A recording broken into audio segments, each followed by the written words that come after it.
सूर्ययोः राज्ञां चोभयवंश्यानां चरितं परमाद्भुतम्।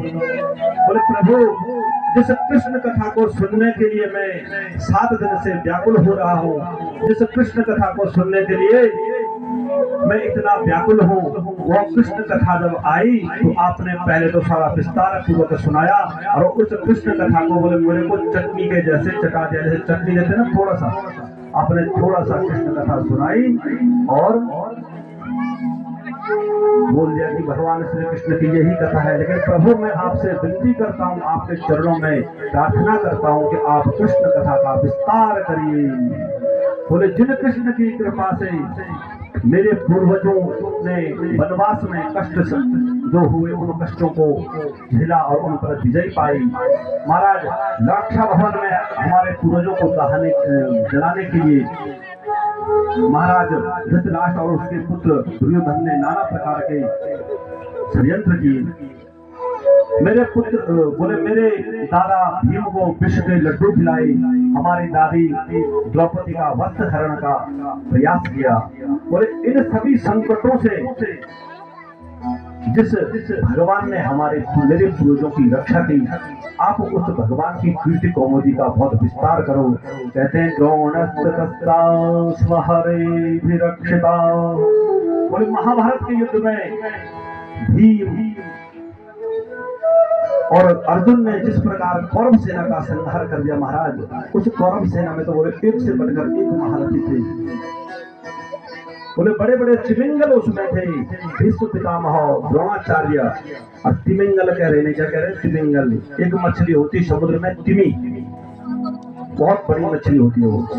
और उस मछली को जो मछली निगल दे उसको जो मछली निगल दे उस मछली का नाम है तिमिंगल।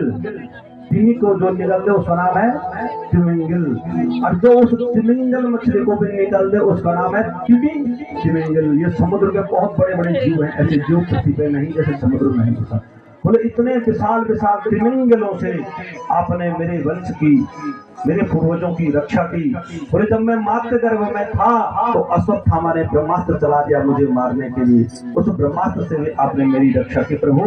अब जब उन प्रभु की कथा आई तो आपने सूक्ष्म रूप से सुना दी। प्रभु मैं आपसे विनती करता हूँ कि आप मुझे कृष्ण कथा विस्तार पूर्वक सुनाइए।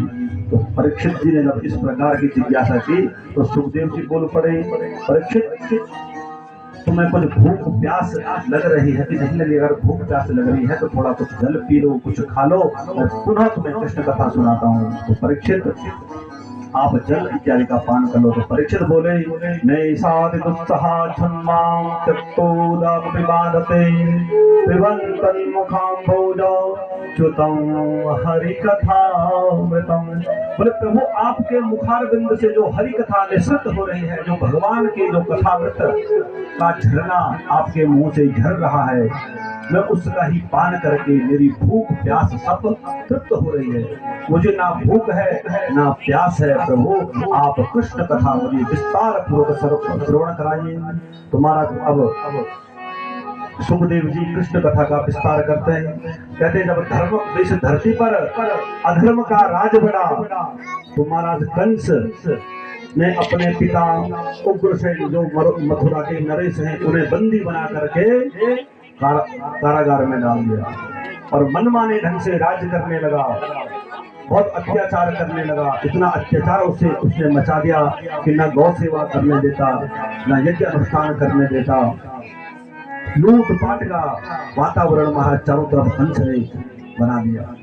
जब इस कंस के अत्याचार से पृथ्वी भयभीत हुई तो पृथ्वी ब्रह्मा जी की शरण में गई और ब्रह्मा जी सभी देवताओं को लेकर के पहुंच गई वैकुंठ धाम में भगवान की शरण में।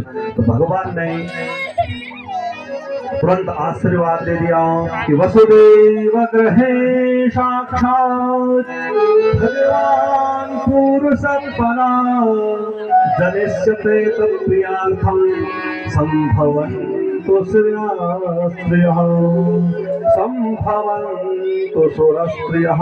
बोले हे देवताओं, मैं जल्द ही धर्म की स्थापना करने के लिए वसुदेव जी के घर में देवकी के गर्भ से जन्म लूंगा और आप सभी देवता अपनी अपनी प्रियाओं के साथ, अपनी अपनी पत्नियों के साथ मथुरा गोकुल वृंदावन में अवतार ग्रहण करो। तब क्योंकि तब मेरी जो लीला है वो लीला में आप लोग मेरा सहयोग करें, वह लीला और भी रोचक बने और इस लीला से आपका भी कल्याण हो और जो आने वाली पीढ़ियां हैं उन पीढ़ियों का भी कल्याण हो।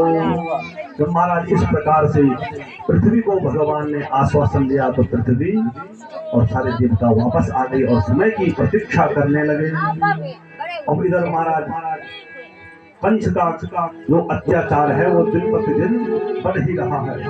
अपने पिता को कारागार में डाल दिया, दुनिया भर का अत्याचार करने लगा। और महाराज कंस ने सोचा कि जरा प्रजा के बीच में मैं जो अपनी छवि है उस छवि को सुधार दूं, क्योंकि प्रजा के बीच में मेरी जो छवि बन रखी हुई दुष्ट शासक के रूप में बन रखी है।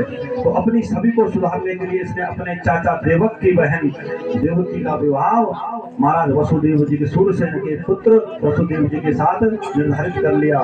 बड़े ही धूमधाम से हर्षोल्लास के साथ महाराज विवाह हुआ।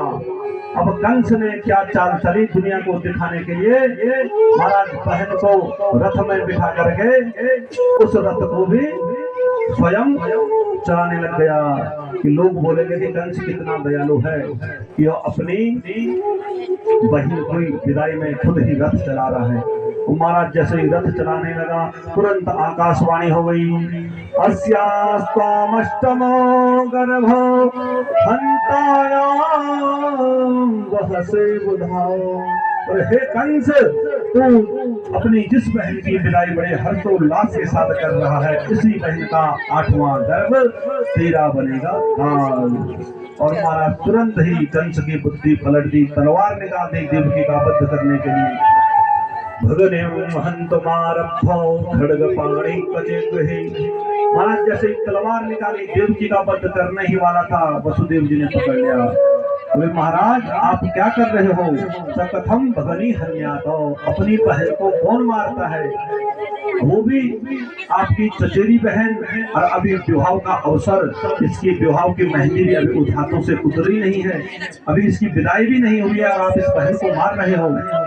बोले जन्म मृत्युवतां वीरो देहिनो सहजायते अद्यवाप्तसतां दैवा मृत्युर्वै प्राणिनां ध्रुवः। तो जब मनुष्य का जन्म होता है तो उसका जो भाग्य है, षष्ठे दिने भाग्य लिखते विधाता, जो 6वां दिन होता है षष्ठी का दिन, छठी महोत्सव के दिन भगवान सारी पत्री लिख देते हैं कि कब जन्म होगा, कब मृत्यु होगी, कैसे कैसे सुख भोगेगा, कैसे कैसे दुख भोगेगा, भगवान षष्ठी के दिन सब लिख देते हैं। बोले जन्म और मृत्यु तो सब देव के अधीन है, हमारे अधीन तो ना जन्म है